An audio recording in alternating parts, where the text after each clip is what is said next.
ABC says almost 6.3 million people watched Jimmy Kimmel's return to the air last night. Typically, it gets 1.8 million viewers. Kimmel was not on the air nationwide.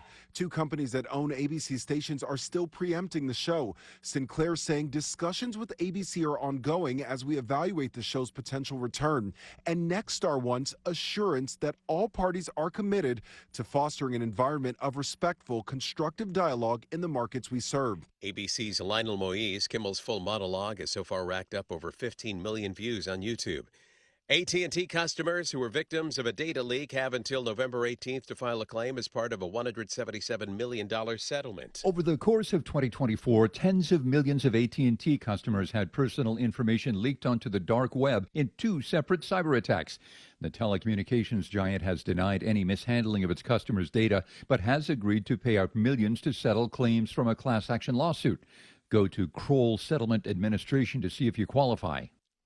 ABC's Jim Ryan. The Guardians' David Fry sustained a broken nose and facial fractures after he was hit in the face by a pitch from Detroit's Tariq Skubal. The Guardians say Fry is expected to fully recover over the next 6 to 8 weeks.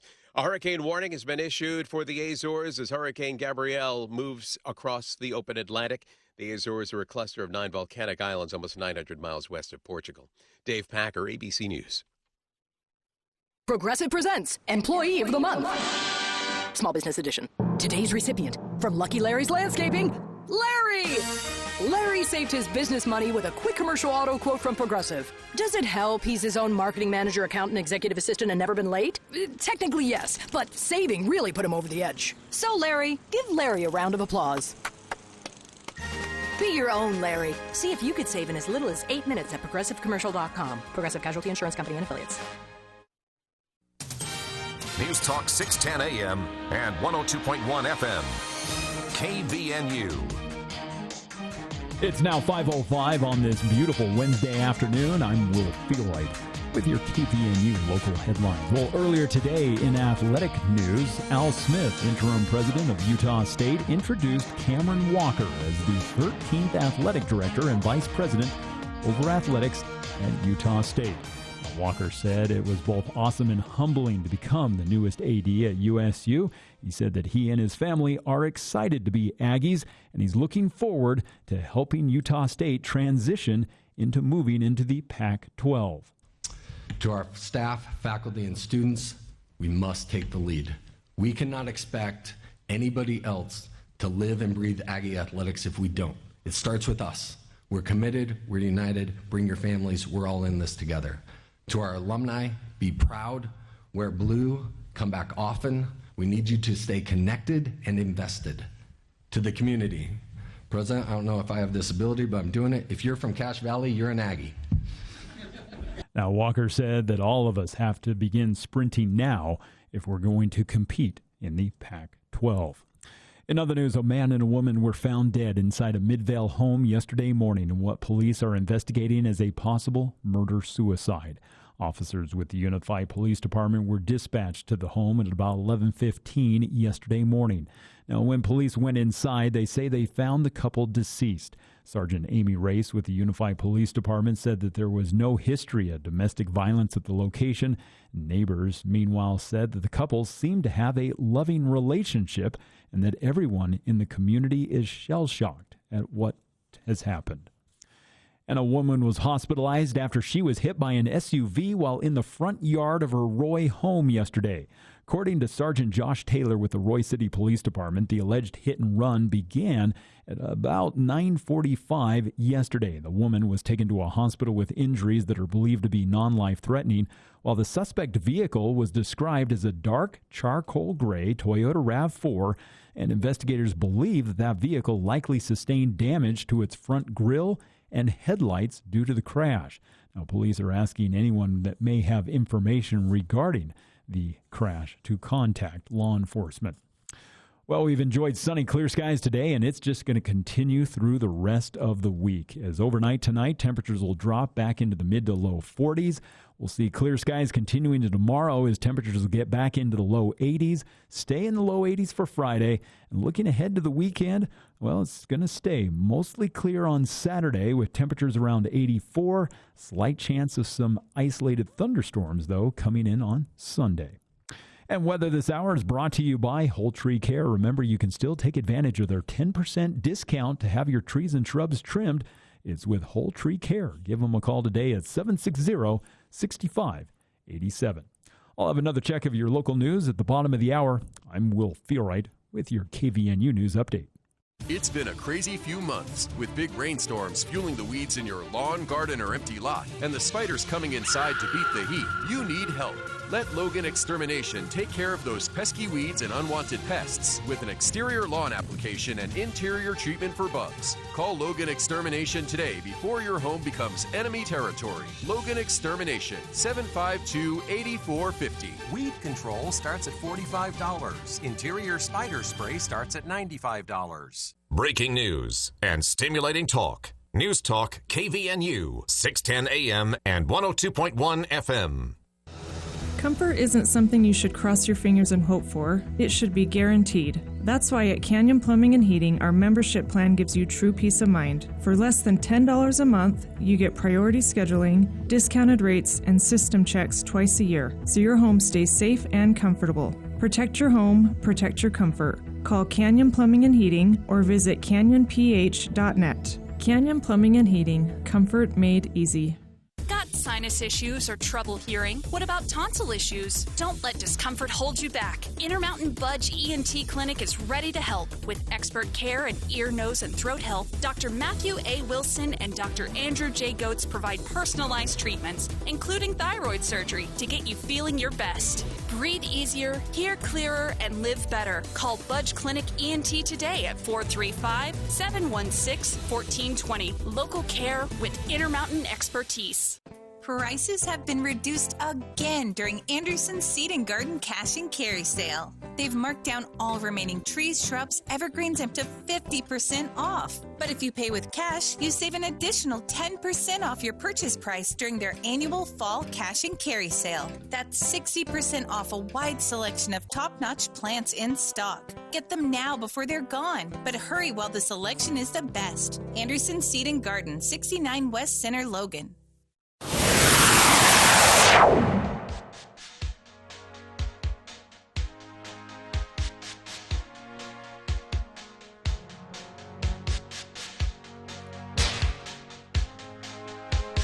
Welcome back to KVNU's For the People. Hour 2 of today's show.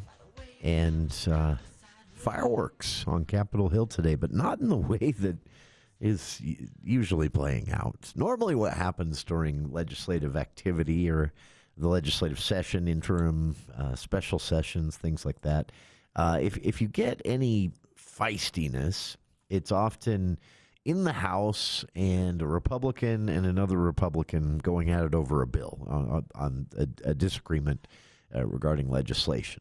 And then sometimes you see, second most frequent thing you'll see is feistiness between the House and the Senate. When they don't see eye to eye on a bill and the Speaker of the House and Senate President can't get their caucuses to come together on a piece of legislation that's been deemed a priority, then you'll see some fireworks there. Things will get a little feisty. And then the third most common thing that you'll see is Republicans and Democrats arguing. And that's because Democrats have so few numbers in the House and the Senate here in Utah's legislature that griping from the Democrats, oftentimes Republicans just kind of let them get it out of their system and then just ignore it and move on because they can. And Democrats, if that makes you mad, you got to win more elections. I mean, I'm not saying that it's good that any lawmakers in any state behave this way. I'm just saying, they're going to, when they have a supermajority, they don't have to hear you. They hear you as a courtesy, but it doesn't have impact. So that's the third most common way you'll see fireworks. Today, during the second legislative interim redistricting committee meeting, We saw fireworks of the fourth kind and the most unlikely kind of fireworks, in that Republicans on the committee, who are, again, members of a supermajority caucus, they have the House, the state Senate, and the governor's office, were complaining that Democrats were being unfair to them. This all came up after their hired consultant, Sean Trende of Real Clear Politics, presented on some. So 5 maps were thrown out, and these maps, if you want to see them, can be found at le.utah.gov. And these 5 congressional maps. Backing up quickly, for those who are listening to me right now, didn't hear yesterday, haven't followed this in the news, are wondering, wait, why are we doing this now? It's not time for redistricting. We do that every 10 years. Yeah, unless you're Texas and the president's telling you to do it. It is every 10 years.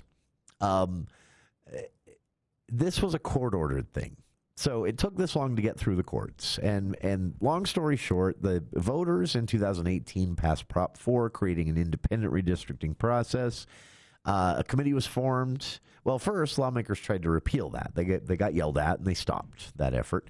Finally, they put the committee together. The committee did its work, presented maps to the legislature as recommendations, and the legislature summarily ignored all of those maps, drew their own map, a very gerrymandered congressional map at least, and passed it very quickly, and it was over and done with. Now, everyone knew this was going to happen, right? But people sued, justifiably. Clearly, in hindsight, you can see they were justified. They won. And they said, look, you can't just ignore the voters. Voters passed an initiative that was very widely supported in every county in the state. It won a majority of various sizes on the ballot, and you can't just ignore that. It's a constitutionally protected right of Utahns, of any Utahn, to launch a signature gathering process to get something on the ballot. It's a big hurdle here in Utah, and I support that. Many people gripe about that it's too hard. It should be hard, but it should be possible. And they did it. They got all the signatures needed to get on the ballot. They ran a successful campaign for it, and voters approved it, again, in every county. And the lawsuit was basically a contention that lawmakers ignored the voters, ignored the proposition, Prop 4, the Better Boundaries Initiative it was called, and the courts agreed last summer and this summer in 2 different versions of the same basic challenge. So basically the legislature backed down. They said, all right, fine. It's obvious where the courts are at on this. We disagree still, but we're going to do it. And so that brought us to today. They have to redraw just the congressional districts. This doesn't apply to school board, school districts, school board districts, state house or state senate. Nothing like that is in question here. This was simply the congressional maps where the gerrymandering occurred, where they carved up Salt Lake City to water down that blue part of the state by mixing it in with the red parts, by carving, literally the 4 points where all 4 congressional districts come together here in Utah are just right in the heart of Salt Lake City. It could not be more obvious what they were trying to do. But, Democrats in blue states often do this too. No one should. It's technically against the rules and illegal, but it's impossible to prosecute. It's something that, both parties, no one wants to back down first because the other party might still do it. And yeah, it's silliness, but it happens. And in this case, that wasn't in question. The courts never said outright legislature gerrymandered. You can't do that. No, that question wasn't before them. The question was, did they ignore the will of the voters in how they went about drawing the congressional districts, ignoring the independent committee created by voters? And again, the state Supreme Court last year, and a new challenge, a different challenge making its way up and never going to the state Supreme Court because everyone knew how they'd rule after last summer, said, yeah, you can't do that. It's a constitutional right of Utahns to make law themselves through the ballot initiative process. The legislature can define how that process works, and they have, and they've made it a big hurdle. And again, I like that. It should be hard. It's too easy in other states, and that gets really messy. The courts just said you can't ignore them. So here they are. what happened today? Well, so what we're going to hear here is, again, it was noteworthy because it's the first time in about 15 years I remember hearing anything like this. Because their numbers are so small, Democrats usually don't come up in this context, but this conversation, I was playing in the background while I was doing some work, and I just started to hear this play out, and I thought, wait, am I hearing that? Yeah. So what you're about to hear are the Republicans on the committee, 8, versus the Democrats on the committee, 2 of them, and the Republicans complaining that the Democrats are dominating the conversation. That caught my ear, and I thought, okay, wait a minute, I'm going to pay attention here. What this all seemed to come down to was the fact that their hired consultant, Sean Trende, was saying to the Republicans on the committee, no, the map that the Democrats have submitted actually meets the criteria better than those that you have submitted. And that's when everything just kind of melts down. Here's just a bit of what happened on Capitol Hill today. It is possible that we might double back in order to make sure we're closer to population parity, for example. That's one of the main reasons why we would divide municipalities. We might want to make the map more compact. So you had an example in one of the earlier maps that was not compact, that was because you were trying to hold to those municipal boundaries within a particular city. So I think that there's always going to be trade-offs as we're drawing maps. And the fact that there are municipal splits in this map, some of those are an artifact of the fact that I took a map that had already been prepared, I adjusted it and improved it, and that's where it landed. Yeah, no, and I can appreciate that. It is difficult to do that when you're juggling a lot. Just in order of operations, legal counsel has said there is an order of what takes importance. Okay, additional questions from the committee. Representative Roberts? Yeah, Madam Chair, my good friend from Mill Creek, he's had a lot of time and latitude to his questions, so I've got a series of questions I'd like to ask. Okay, go ahead and ask your questions. If that's okay, but I'll try to keep them germane to the question of bias and statistical tests. Dr. Magleby, you've used the word bias a lot, and I want to talk to you today about bias. And it's important because we know that a biased source will yield a biased map. And look, we got you on the agenda yesterday, so I didn't have a lot of time, but I looked at some of your public tweets. And I want to read some of those public tweets because I think they speak to this question of bias. On November 10th, 2021, you responded to a tweet by a local reporter at Fox 13 about the governor refusing to veto this legislature's original map. And here's what you tweeted, and I quote, "This is straight out of the authoritarian playbook. Step 1, rig the system to systematically exclude the opposition. Step 2, gaslight the opposition and say that they are free to compete in the rigged system you set up. Shameful." Now, Dr. Magleby, I think a lot of Utahns are going to find that language inflammatory, especially against the backdrop of our current political environment. Do you think this legislature is authoritarian? It's Representative Roberts, right? Representative Roberts, I have no recollection of that tweet. So did I tweet that or am I retweeting someone? I've got the tweet from you right here. Daniel Magleby, public tweet. It's not a retweet. Let's be clear what's at stake in this process. And I think I watched the hearing on Monday, and I appreciate what it is that you all are trying to accomplish here. This gets at the core of our democracy, how it is that we represent people in places like this, in places like Washington, D.C. And if we're going to push forward a map that systematically discriminates against people of any particular type, whether that's a partisan type, whether that's a racial type, whether that's anything else, religious, as the case may be, Dr. yes, Magleby, that is a tactic of If authoritarian. you can direct your questions through the chair, and then again, Chair, my question is, does Dr. Magleby think the legislature is authoritarian, as his tweet says? I think what I said... Point of order, Madam Chair. Go ahead, Senator. Okay. State your point of order. Thank you, Madam Chair.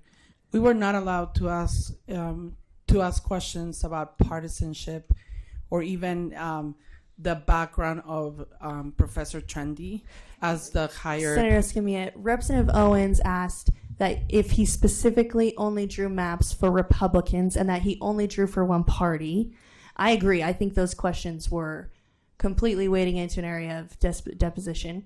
But he did ask that question and did ask which states and did ask on ideological reasons. I think if you're going to bring an expert to our committee, most of us do a quick social media search when someone comes in, and I'm looking at the tweet as well, and it is concerning. So I think to bring someone in to offer credibility to a map that we didn't get 24 hours to look at, it's a fair question. But we can ask the representative to make sure to keep moving along with his questions. And that's okay. And just to be extremely clear, Madam Chair, about the 24-hour cut, okay? Because now this is the problem we're having. Remove your experts, your expert and my expert. Right. Right? Okay. So the conversation here is a 24-hour conversation. And we asked for data sets that we never got to do that. And here's the problem. To begin with, the materials can be before the 24-hour deadline because this is it's not like a regular committee. I'm talking about the map. Yeah, there is a public notice requirement. Well, when we post an agenda. I checked with staff, and we can talk more about this. But here's, okay, that's important, Madam Chair, because you make it sound like you guys are doing something illegal or that we did something illegal by putting something before the 24 hours. No, that's not what I'm saying. Okay. I'm saying when we posted our maps, we gave 72 hours for the committee to review. I'm not saying you did something illegal. Okay. You can amend a committee hearing.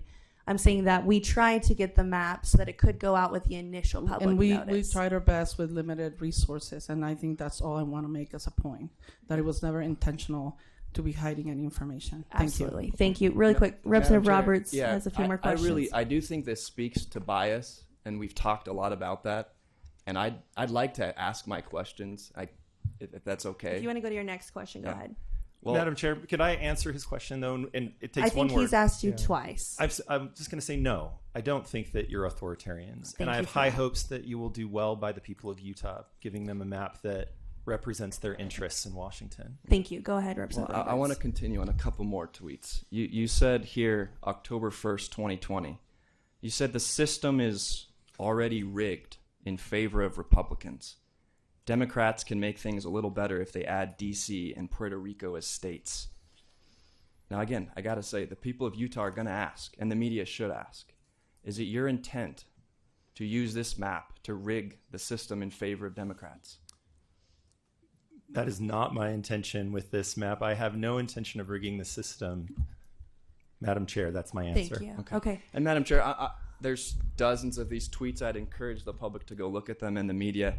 This would be a question for the bill sponsor about this map. And look, I'm not trying to lecture anybody on what Prop 4 means. We know what it means. You're supposed to not include partisan data or partisan considerations in your map drawing process. But aren't you concerned about the optics of tweets from your expert that read like a left-wing activist? And I'll answer first, Madam Chair, if that's okay. Good. And I appreciate that you let us present both because it's together the map.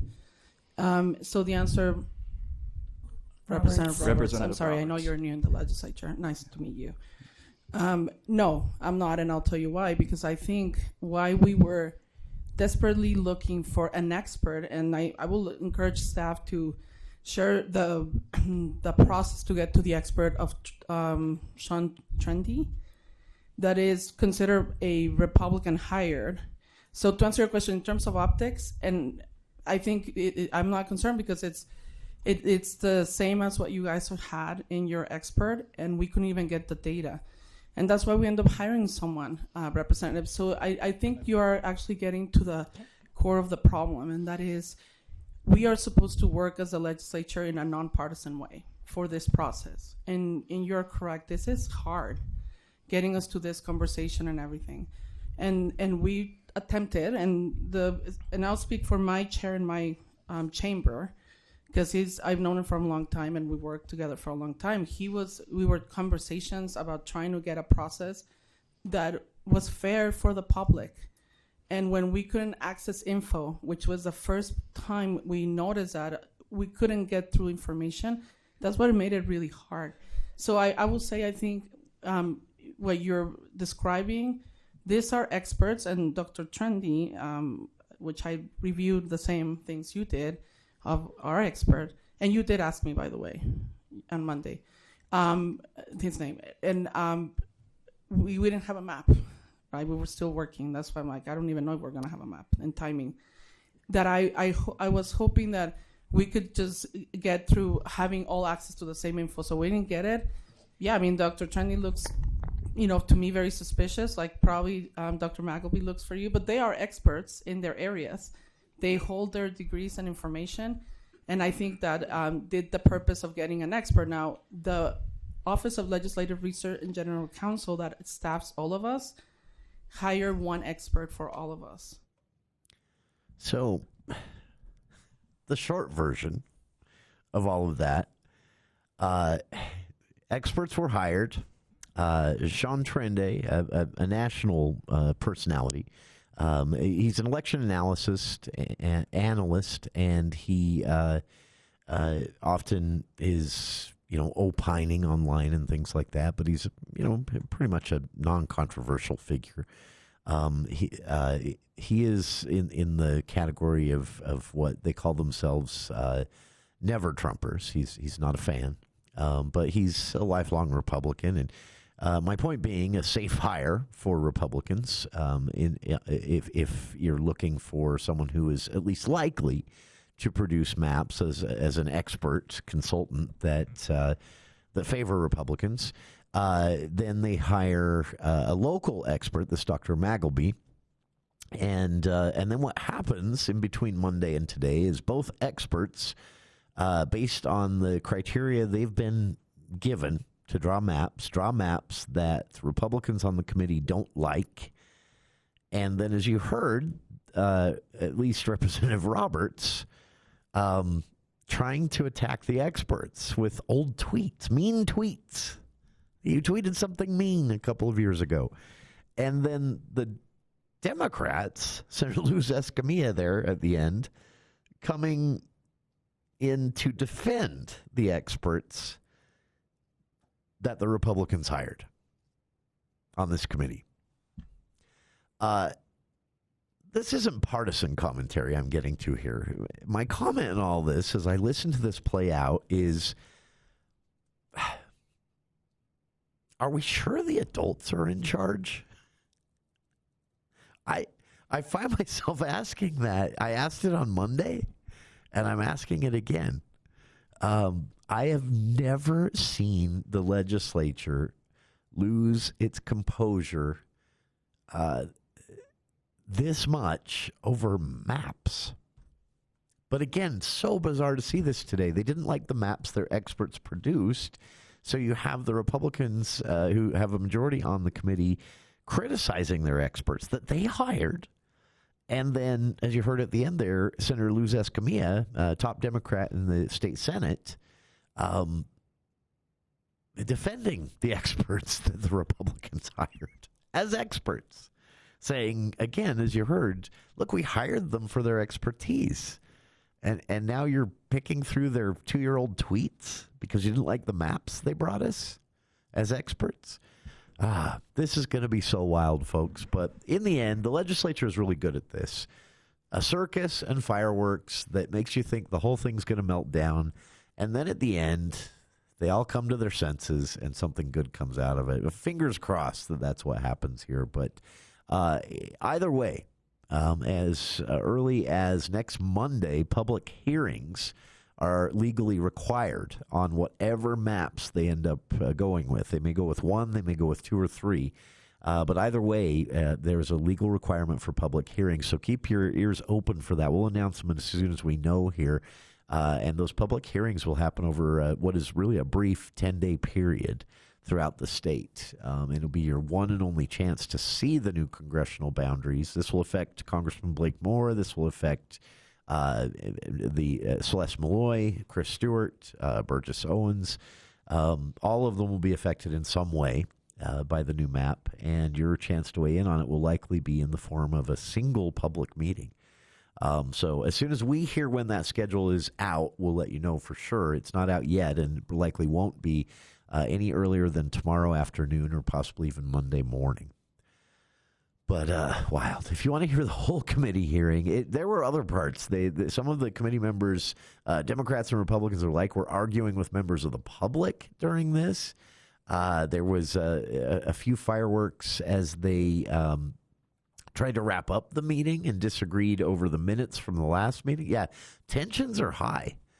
But again, just almost bizarre today to see the majority caucus members on the committee criticizing their own chosen experts that they hired as consultants here, and the Democrats going to bat for them because the experts presented maps that the Republicans didn't care for.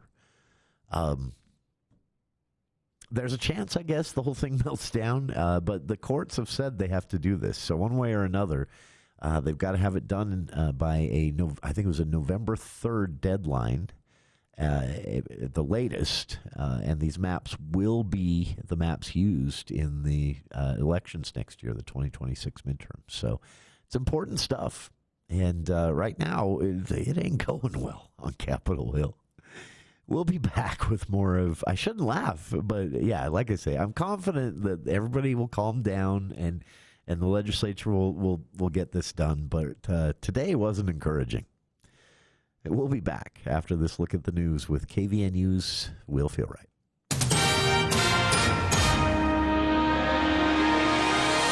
Well, thank you, Jason. Mountain states like Utah and Idaho are accustomed to being dotted with snow-covered peaks during the cold season, but scientists are now predicting future winters may see less snow and more rain.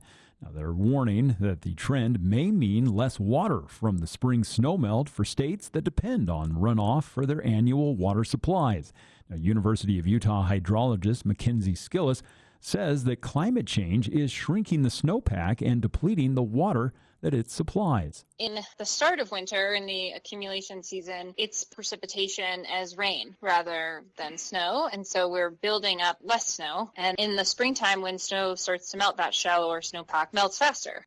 Now, according to an article that recently appeared in the Proceedings of the National Academy of Sciences, unusual midwinter melts and record high temperatures have become more common, indicating a shift in temperature patterns. Now, Skilla says the studies are also showing a decrease in snowy days and an increase in rain in mountain regions. Now, less snow and more rain could lead to water supply issues, as snowmelt is a major water support for many regions. Now, hydrologist and engineer Lori Hunning at California State University in Long Beach says that a low to no snow future may be what to expect in the next 30 to 60 years. This poses significant challenges for water management because springtime and summertime snowmelt have historically provided water during times of little to no precipitation, particularly in regions like the western U.S. Now, she says the long-term models predict significant snow cover losses in coastal and inland mountain ranges, with poor snowfall years becoming more common as temperatures continue to increase. And the latest U.S. News and World Report's best colleges rankings were a mix of good and bad for Beehive State Universities yesterday. While Brigham Young and Utah State University dropped in the rankings, Utah State University gained a few spots. Now, of the Utah schools, BYU ranked the highest at 110, but that was a drop of 2 spots from last year, while the University of Utah fell more steeply from 136th last year to 151 this year. Now, Utah State was the one school that saw an increase, jumping up 17 spots from last year to now 242. Now, according to U.S. News' managing editor, Lamont Jones, the rankings are intended to provide transparency and information to the public in an easy-to-digest format. And a pair of Utah congressional representatives have introduced a new bill to transfer nearly 300 acres of federal land to the city of Fruit Heights, which they say will help close a gap in the planned Bonneville Shoreline Trail. Now, Representatives Blake Moore and Celeste Malloy introduced the Fruit Heights Land Conveyance Act of 2025 on Monday. Now, the bill calls for approximately 296 acres of undesignated federal land within the Uinta Wasatch Cache National Forest to be conveyed to the city. Now, the Bonneville Shoreline Trail is a hiking and biking trail that follows the shoreline of the ancient prehistoric lake that currently has a gap above Fruit Heights. City leaders said they have tried to work with the U.S. Forest Service to acquire the land, but had run into roadblocks. Now, the legislation still must go through the legislative process in Washington, D.C. before the sale can be finalized. Well, it's been a gorgeous afternoon as temperatures have been in the mid-70s today. Now tonight will drop into the low 40s. Continue to see sunny skies tomorrow and Friday as temperatures are going to get into the low 80s. Then even warmer weather on Saturday before we see a chance of some showers coming on Sunday.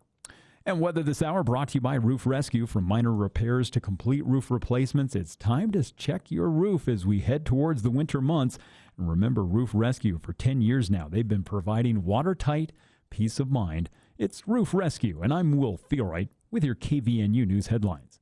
ABC News, I'm Dave Packer. A deadly shooting at an ICE facility in Dallas. Authorities say 29-year-old Joshua John allegedly opening fire from a rooftop, killing one ICE detainee, leaving two in critical condition, dying of a self-inflicted gunshot wound. FBI Special Agent in Charge Joseph Rothrock. While we're not releasing identities of any victims at this time, what I can confirm for you is no members of law enforcement were hurt during this attack. Sources tell ABC News the Trump Justice Department plans to likely seek an indictment against former FBI Director James Comey. House Minority Leader Hakeem Jeffries says Democrats trying to negotiate with their Republican colleagues to avoid a government shutdown. The sticking point for Democrats, cuts to health care coverage. A medical examiner says that the man who became unresponsive riding a roller coaster at Universal Epic Universe theme park in Orlando died of blunt impact trauma. Attorneys say they think that he smacked his head on a restraint during the ride. This is ABC News. For over a decade, Roof Rescue has been safeguarding your homes with the finest roofing solutions. We understand the value of your time. That's why we're committed to replacing most roofs in just one day. With award-winning service, 100% guaranteed workmanship, and the best warranties in the industry, your watertight peace of mind is guaranteed. Call us today at 435-999-4268 or visit roofrescueusa.com and ask for the $250 off any roof replacement. Financing available? That's roofrescueusa.com.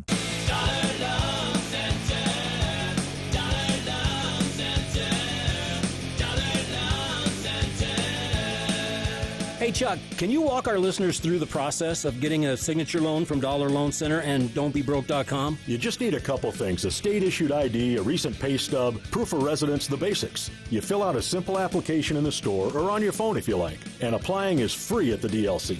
For a new customer, all this takes around 30 minutes and you're out the door. Cash in hand. Look, we even throw in the first week's interest for free. We're also a direct lender, not a lead generator that will just sell your information over and over. Be careful of that and always use a direct licensed lender like the DLC. DLC lends up to $5,000 in minutes, and you can get your cash in person at one of our 70 locations, on our website, don'tbebroke.com, or even over the phone with one of our helpful, real staff members. You're gonna love Dollar Loan Center. Licensed by the Utah Department of Financial Institutions. Subject to approval, limitations may apply. See website for details. My name is Kendra Mellon. I am the owner at Mellon Glass. We won gold in Window Company and silver in Auto Glass. I just want to thank you for your continued support and come out and see us in Brigham City. This is Cache County Fire District Chief Brady George. Due to increasingly dry conditions and high wildfire danger, Stage 1 fire restrictions are now in effect. These restrictions apply to all unincorporated private and state lands in Cache County. These restrictions include no open fires of any kind except within established facilities or in improved campgrounds or day-use areas on public lands. No smoking except within an enclosed vehicle, trailer, or building, a developed recreation site, or while stopped in an area that is paved or free from dry vegetation. No cutting, welding, or grinding metal in areas of dry vegetation. No operating a motorcycle, chainsaw, ATV, or other small internal combustion engine without an approved and working spark arrestor. No discharging or using fireworks, tracer ammunition, or other pyrotechnic devices, including exploding targets. Any of these acts is a violation of Utah state law and is punishable by up to 6 months in jail and a fine of up to $1,000. Cache County Fire District urges all residents and visitors to use caution during outdoor activities. Preventing wildfires and protecting the beauty of Cache County is a shared responsibility. The Aggies are hitting the road and heading out to Nashville to take on Vanderbilt coming up this Saturday. We're not conceding to anybody, and we're just going to keep chipping and working and becoming. and whoever we play next, then here we go. I'm J.D. Walker with KVNU Aggie Game Day, kicking off at 9 a.m. this Saturday as our Aggies head out east to take on Vanderbilt. We'll have all the action right here on 102.1 FM, 610 a.m. KVNU.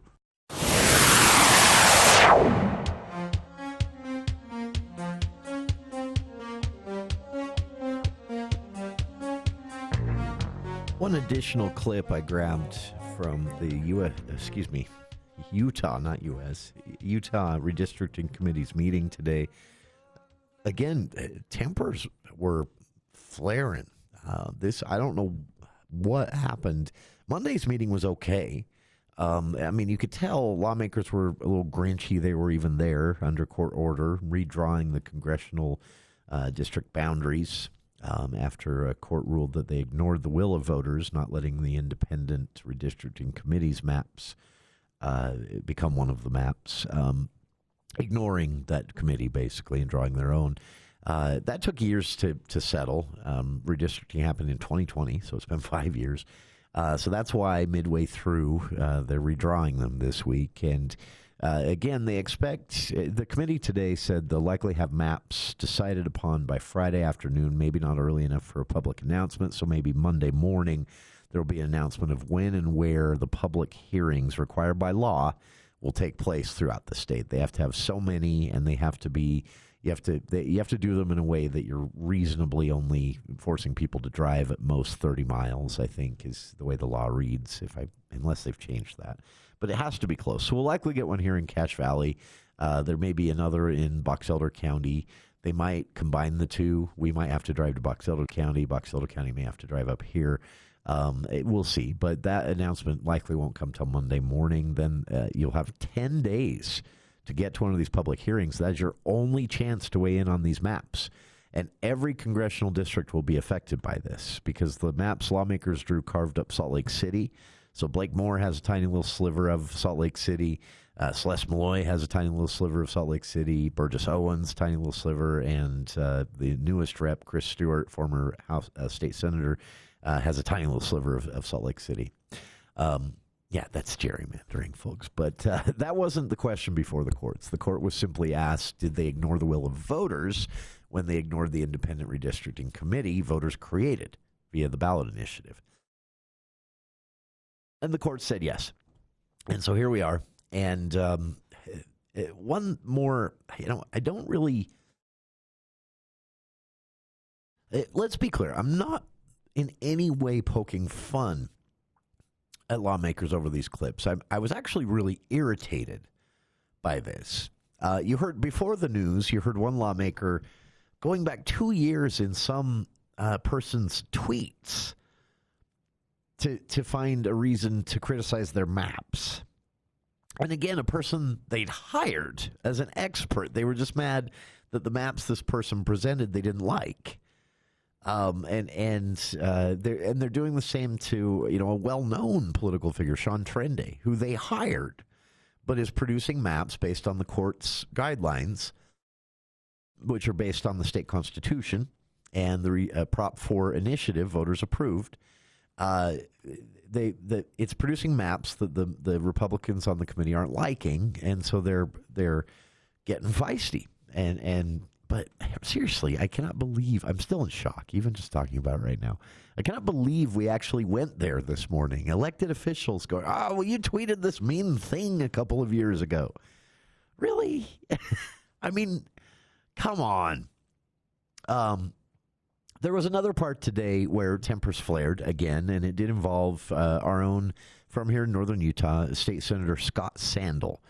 It was an exchange over the data that's going into the maps that the majority on the committee, the Republicans, are saying are their preferred maps. And the two Democrats on the committee contesting or protesting, I guess would be a better word, the fact that they have yet been presented with that methodology. They'll have to vote as committee members, but the Republicans aren't sharing the methodology that Sean Trende used on the one map that they seem to like. They don't like Sean Trende's other four maps. They were complaining about those today. and they don't like the one map Dr. Wallach brought, as you heard. And they found some mean tweets from a few years ago to try and undermine his credibility with. But this was a part of the exchange just to kind of let you know how much is on the line here, and lawmakers understanding that this one thing that makes this different. This isn't like a regular committee hearing. It's a legislative committee, but they're operating under court order, which means there is actually a legal side of this they must adhere to. And that might be what's ratcheting up the temperature. Here's just a final bit of one of the 4 different heated exchanges that happened today when one representative, Doug Owens, suggests that the co-chair of the committee, Senator Scott Sandel, our state senator, one of our state senators here in northern Utah, of withholding data to make it confusing for everyone else basically the accusation you'll hear here is you're putting your thumb on the scale over a map you personally prefer, but you should be sharing the methodology with the whole committee, and things get pretty heated again. Make one additional point. What he just described as being illegal, we strongly suspect has happened. We suspect there was a data set incorporated into the tests that Dr. Trendy applied, and we are unable to verify. It's as if we're told to buy a car and we can't lift the hood and look. And so that's a pretty big allegation. I'm going to call point of order again, Representative. You just demeaned us. You just demeaned us as legislators, hold on. the public. There's and no I outburst. will not have that. You called us somehow hiding or lying about everything that we've presented to say that these maps were not developed with any political data. You just misrepresented that, and that's out of order. Senator Scott Sandel there at the end. And as you can see, emotions are running high. In a process that really should just be about math and county and city boundaries, it's turning into this. And so, when people say, whether you're in a red state or a blue state, that elected officials aren't considering partisan or political concerns, it gets a little bit hard to believe, because when have you ever seen a group of adults, Republicans and Democrats, there were more Republicans here than Democrats, but everybody was in on this back and forth arguing today. When have you ever seen them so emotional and heated over what should be math, city and county boundaries? And doing your best not to carve up as little as possible. And I'll tell you what drives the emotions so high on this. Re-election. Political power. It happens in blue states. It happens in red states. And I was really hoping we wouldn't make ourselves an example of this time around. This isn't to say the maps that come out of this won't be good. I think they will be. Like I say, the legislature has a tendency to get all of the tantrums out of their system early, settle down, and actually do good work. But today was definitely a day of tantrums. If you want to watch the whole committee hearing, I've linked to it on our Facebook page, le.utah.gov. Also, you can just click on, it was the only event on Capitol Hill today. It's pretty easy to find on the calendar there. And we'll be back with more of For the People right after this. Hi, it's Congressman Blake Moore. Have you heard the news? My office recently won an award for our Outstanding Constituent Service Program. That's right. The Congressional Management Foundation named Team Moore winners of their Best of Constituent Service Award, meaning Utahns in the 1st District are receiving some of the best help Congress has to offer. Representing Utah priorities in Congress and providing top-notch constituent service is at the heart of everything Team Moore does. We've had great success helping Utahns with expedited passports, visa processing, veterans benefits, immigration petitions, retirement issues, tax returns, and much, much more. We'd love for you to experience our award-winning service yourself. If you need help navigating a federal agency, including the IRS, Social Security, the VA, Immigration Services, or Medicare, please give my office a call at 801-625-0107. That's 801-625-0107. We're also happy to help coordinate U.S. Capitol tours, take your comments, and provide legislative updates anytime. It's our honor to serve you and your family. Thank you. paid for by official funds authorized by the House of Representatives. Join in the fun Saturday, September 27th for the 3rd annual Center Street Giant Pumpkin Festival. This family fun event will run from 11 a.m. to 7 p.m. on historic Center Street in Logan. This is an all-day fall celebration with Center Street coming to life with live music, food, art, children's activities, and lots of giant pumpkins on display as they fight for the title of Center Street Giant. For more info, go to centerstreetgiant.com or call 752-2345. Sponsored by Cache Valley Bank and Anderson Seed and Garden.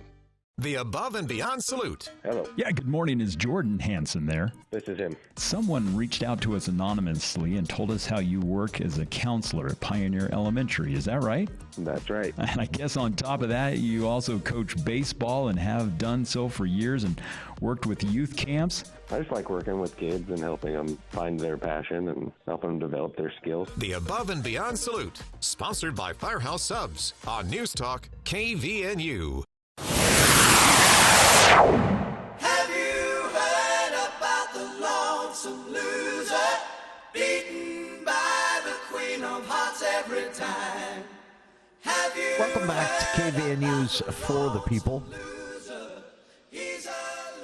It's called Agritourism, and we do see a lot of it here in Cache Valley, but it is huge business, according to a recent report in central and southern Utah, and analysts from the state, economists to county chambers of commerce, have all agreed that from the numbers they're seeing, this might be not only the future of tourism in some parts of the state of Utah, but also something that saves a few towns.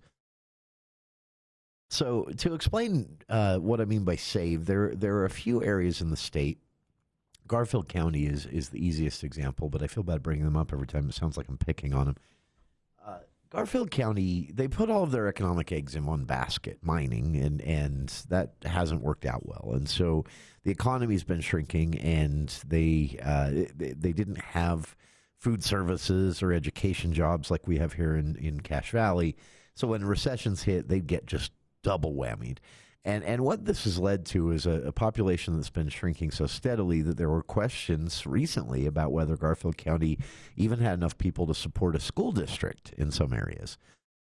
So the quest, since this all started about 6-7 years ago, these discussions and these concerns in parts of the state, is how can you draw more people in? How can we make the economy more eclectic?